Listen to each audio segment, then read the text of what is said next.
Okay, now let's just get into this evidence. And this evidence is courtesy of the BBC. And the date of this evidence is the 21st of November 2023. And they're telling us that museum reclassifies Roman emperor as trans woman. A museum is to relabel its display about a Roman emperor after concluding that he was in fact trans. He was in fact a trans woman.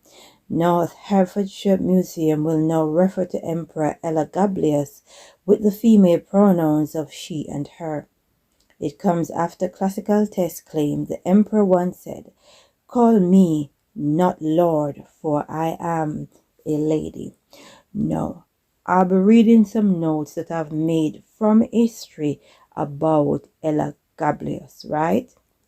When it comes down to these Roman emperor, the question is who wasn't a part of the LGBTQ community?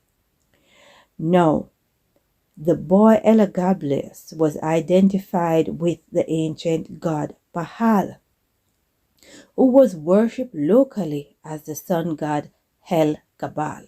So he was called Elagabalus in Latin.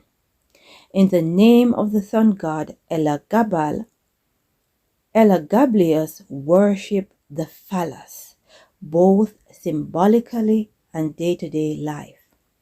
His sun worship also involved in him acting as much like a lady as possible, right?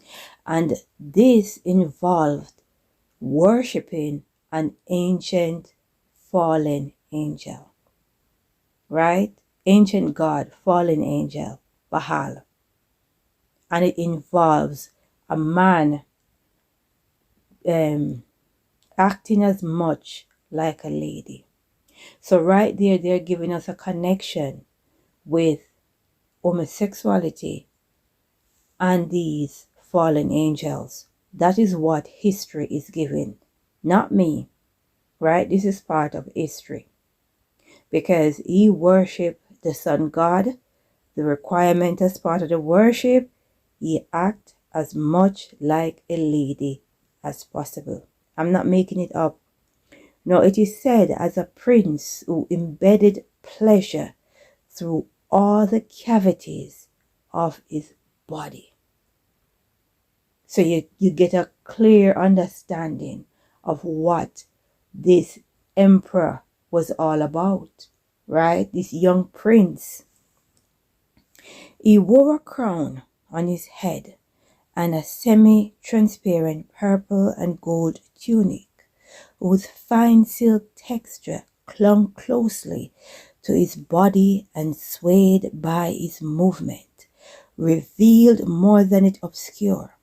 He borrowed these translucent frocks from his mother, who had used them to delight her lovers, among whom he was one. Pay attention. Connect the dots.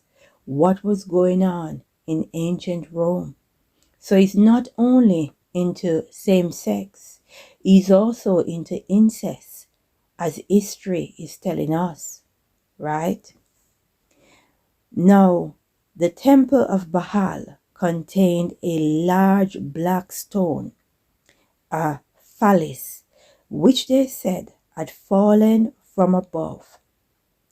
They say if you look closely, you could make out an image of El-Gabal, right? Now, Elagabalus considered himself a god, right?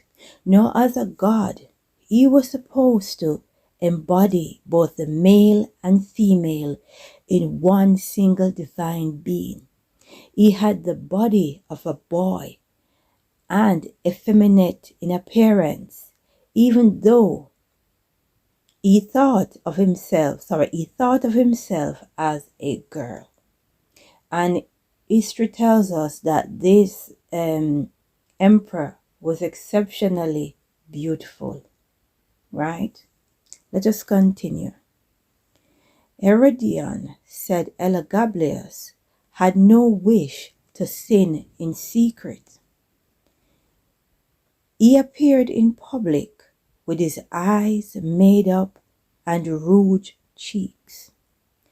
After being proclaimed emperor, Elagabalus made his way at a leisurely pace towards Rome, hauling his great black stone penis with him, right?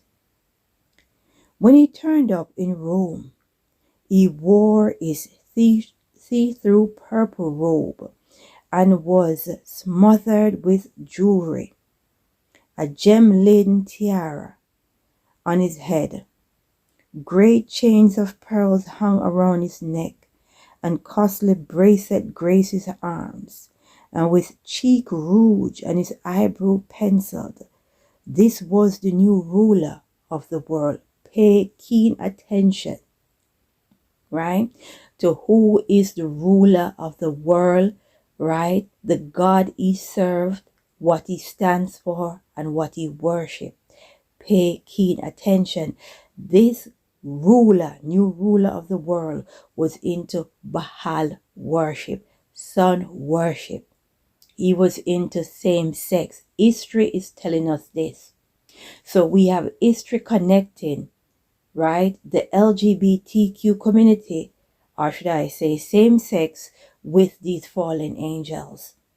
This is what history is saying, not what I'm saying, right? No, history tells us that he devoted himself to homosexuality and religion. The business of government was left to his grandmother.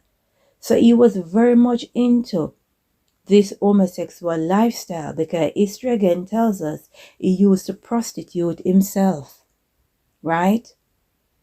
So he was so involved in homosexuality and sun worship, he didn't have time to be an emperor. He left it to his grandmother, right? So with this museum calling this individual a trans woman, I completely believe them, because when I look on the notes from history, I see exactly what is going on with this one. But what is also interesting is the connection with the ancient god Baal, right?